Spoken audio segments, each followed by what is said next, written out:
नमस्ते बच्चों, कैसे हैं आप सब। बच्चों, हम सूक्ष्म जीवों के बारे में पढ़ रहे हैं।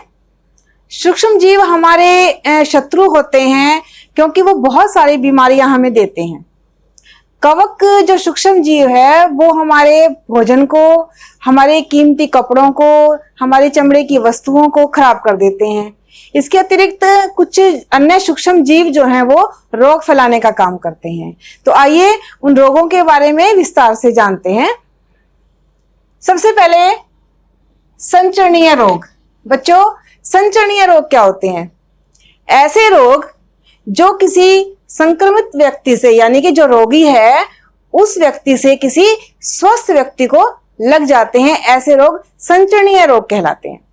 और बच्चों, संचरणीय रोग जो है वो कई माध्यमों के द्वारा फैलते हैं, जैसे कि हवा के द्वारा, जैसे कि कीटों के द्वारा, अन्य सूक्ष्म जीवों के द्वारा। अब इसमें देखिए, रोग कारक और रोग वाहक, ये दो टर्म्स हैं बच्चों। रोग कारक वो सूक्ष्म जीव होते हैं जो रोग फैलाते हैं, और रोग वाहक वो होते हैं जो इन रोग फैलाने वाले सूक्ष्म जीवों को कैरी करते हैं, यानी कि लेकर जाते हैं। उदाहरण के लिए, जैसे कि प्लाज्मोडियम एक सूक्ष्म जीव है, प्रोटोजोआ। प्लाज्मोडियम मादा एनाफ्लीज मच्छर के अंदर होता है। जब ये मच्छर किसी स्वस्थ व्यक्ति को काटता है तो प्लाज्मोडियम प्रोटोजोआ उस व्यक्ति के रक्त में चला जाता है। तो इस प्रकार से मादा एनाफ्लीज मच्छर जो है वो रोग वाहक है और प्लाज्मोडियम प्रोटोजोआ रोग कारक है। अब हम बात करेंगे मनुष्य में होने वाले अन्य कुछ रोगों की जो सूक्ष्म जीवों के द्वारा होते हैं। सबसे पहले है जीवाणुओं द्वारा होने वाले रोग। नंबर 1, क्षय रोग। जीवाणुओं के द्वारा मनुष्यों में क्षय रोग होता है और ये वायु के माध्यम से होता है। नंबर 2, हैजा। ये पानी के माध्यम से होता है और जीवाणुओं की वजह से होता है। टाइफाइड, ये भी पानी के द्वारा होता है और इसके मुख्य जो रोग कारक हैं वो क्या है? जीवाणु हैं, सूक्ष्म जीव। उसके बाद है प्रोटोजोआ से होने वाले रोग। प्रोटोजोआ से मलेरिया, जैसा कि मैंने अभी बताया, प्लाज्मोडियम के कारण होता है।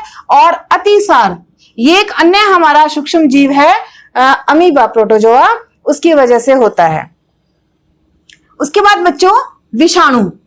विषाणु जो है वो बहुत सारी बीमारियां मनुष्यों के अंदर फैलाते हैं, जैसे कि खसरा, वायु इसका माध्यम है। जैसे कि पोलियो, ये भी वायु के द्वारा होता है। चिकन पॉक्स, ये वायु के द्वारा भी, और सीधे संपर्क में यदि जो रोगी व्यक्ति है उसके संपर्क में कोई आता है तो ये रोग वहां चला जाता है। हेपेटाइटिस, ये भी पानी के द्वारा, यानी खसरा, पोलियो, चिकन पॉक्स, हेपेटाइटिस, ये सब विषाणु जनित रोग हैं। इसके अलावा बच्चों, पौधों में भी सूक्ष्म जीव जो है वो रोग फैलाते हैं। मुख्य रूप से 3 प्रकार के रोगों के बारे में हम बात करेंगे। नींबू का कैंकर रोग, गेहूं का रस्ट रोग और भिंडी की पीत। ये जो तीनों रोग हैं इनका माध्यम तो वायु है, बीज है या कीट है, लेकिन इनके रोग कारक सूक्ष्म जीव जो है वो, देखिए बच्चों, सबसे पहले नींबू का कैंकर रोग जो है वो जीवाणुओं द्वारा होता है। गेहूं का रस्ट रोग कवक के द्वारा होता है और भिंडी की पीत जो है ये विषाणुओं के द्वारा होता है। तो बच्चों, इस प्रकार से जो सूक्ष्म जीव हैं हमारे, वो अनेक प्रकार की बीमारियां फैलाते हैं, इसलिए हम इन्हें अपना शत्रु कहते हैं। तो आज के लिए इतना ही। Thank you.